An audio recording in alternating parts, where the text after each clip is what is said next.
Oh, hi everyone, Radar Outdoors here. We're going to do a quick review of the Exotac NanoStrike XL. Let's get to it. So the NanoStrike XL is something I've carried for a while. I've had a few of them. This is the current one I have. I carry it in my Essentials pack. I'm not sure which one of these videos will be coming out first, but you'll see it in this pack if this one ends up coming out first. But regardless, it's just a nice little compact ferro rod. It compacts, including the striker in this end, which I'll show you when I go to use it. But it's nice because it's a very compact package. I like the OD green, and I can even fly on an airplane with this. All right, everyone, we're out here in the 100-acre woods, also known as my backyard. I couldn't make it out to the woods today, so I figured a little backyard bushcraft would be fun. But so we've got the NanoStrike XL. You unscrew the end here, and you've got your striker. Then you unscrew this portion. Actually screw it back on the handle to give you a little more grip on it, and you can strike using the little provided striker. I'm not a huge fan of this striker, but if you're in a situation where this is all you got, it's great, but I'm not actually a huge fan of this little striker.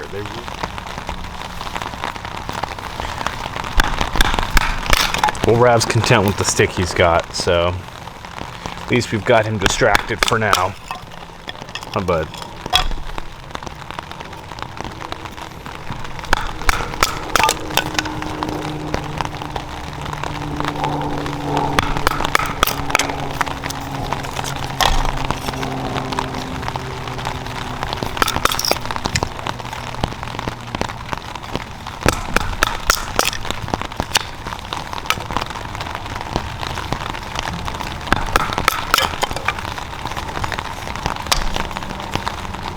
Try to make some smaller pieces with this one.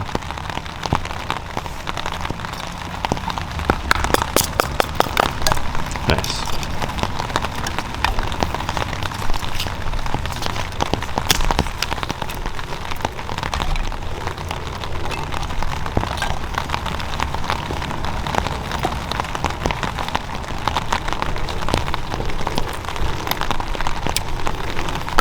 Well, I apologize if that rain is too loud, but we are in the Pacific Northwest, so what are you gonna do? Yeah, but you can have that one.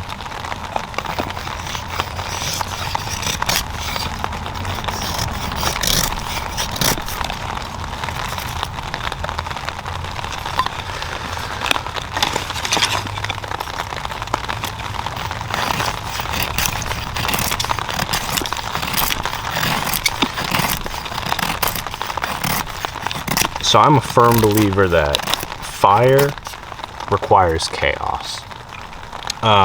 It's good to practice feather sticking and making them look all pretty with the curls and everything, but in most cases when I'm making a fire, I just cut them off the stick, create a mound, a big mound of them. That way there's chaos, and some are higher than others, and it allows the fire to rise through oxygen, and then obviously having the fuel helping it rise. So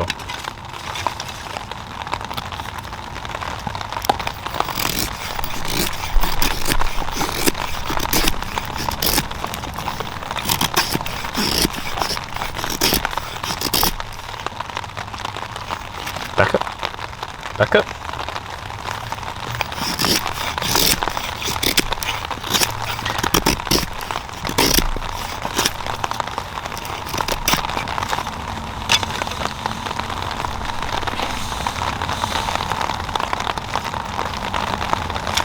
Well, you gonna take those two? Come on, bud. Nothing like having a little helper out. Come on, bud.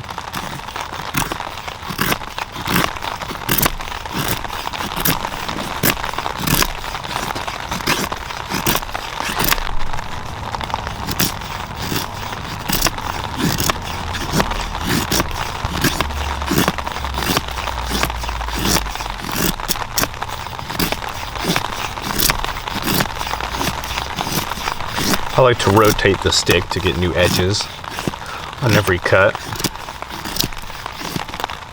This is also my first time using this Tops Baja 4.5.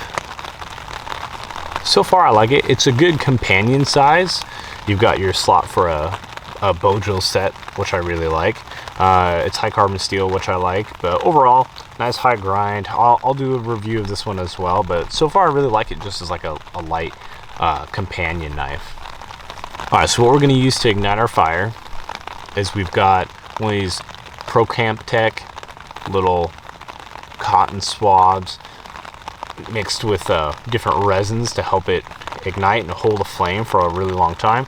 I have these in all of my survival kits, and then of course we're going to be using the Exotac NanoStrike XL to actually do the igniting. I've got a small pile of feather sticks here, which isn't a big deal. Again, I'm just in the 100-acre woods out here, so I've got endless supply of materials to work with. But let's open this bad boy up and we can see what we got going on.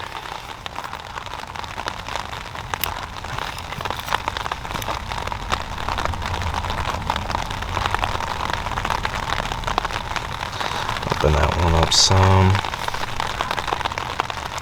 It's important to make sure when you're processing these tender tabs and stuff that you make sure they're nice and fluffy. You do not want to compact them or they will not work efficiently.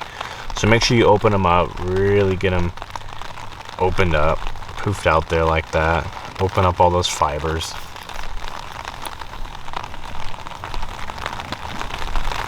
Excuse you, bud. All right. Okay, now you want to make sure you've got all of your necessary materials close by. I've got my feather sticks right here next to me, and then on the other side I've got my smaller bundle of sticks and then my bigger bundle of sticks, so off camera. But let's give these things a try and see if we can get a fire going.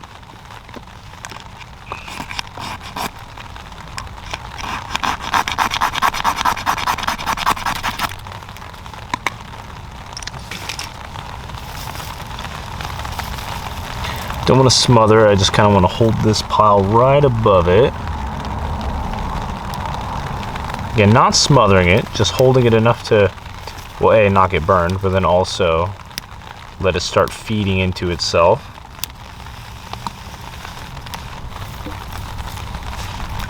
Throw all of these on to help it start building up. Now that's going to burn good, so I'm going to throw some of the smaller pieces on.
Okay, final thoughts on the Exotac NanoStriker. I like it for EDC packs. I like it as something to throw in the pocket. I like it for an emergency ferro rod. It's waterproof. It's very compact considering how much ferrocerium you actually get in the rod. It's fairly compact. My one complaint is going to be its usability. Again, that striker is just really difficult. I do appreciate the lanyard so you can kind of grab it a little bit there and really get onto it, but that striker is just too small. I like to see a little bit more length and maybe a little bit more handle, but again, considering what it's actually designed for, I understand wanting to save that weight and space. My other complaint, which I fixed it, the rod often, I can't show you now, but the rod often comes undone and will loosen up. I just threw some blue Loctite in and it fixed it, but that's just something that right out of the box it started doing right away. So something to pay attention to. Maybe just as soon as you get it, go in and Loctite those threads. All right, well, I've got a cup full of apple cider I'm gonna throw on the fire really quick and sip on it while I watch the fire burn. I do have somewhat selfish motives for this fire. I have a stump here on the property that needs to be taken care of, and instead of pulling it out, I decided I was just going to burn it out. So it probably won't get burned out entirely with this fire, but at least it's going to create a small divot, and then continuous fires will help push it along. If you guys have any questions on the Exotac NanoStrike XL or any other gear I used today, just let me know in the comments below, and until next time, take care. Oh, hi everyone, Radar Outdoors here. We're here to do a quick tabletop. Nope. Bro, that's my firewood, bud. That's my firewood. That's my firewood. Do you want us to freeze or what? That's my firewood, bud. Alright, you can have that one. And wow, that hurts. Oops. Nope.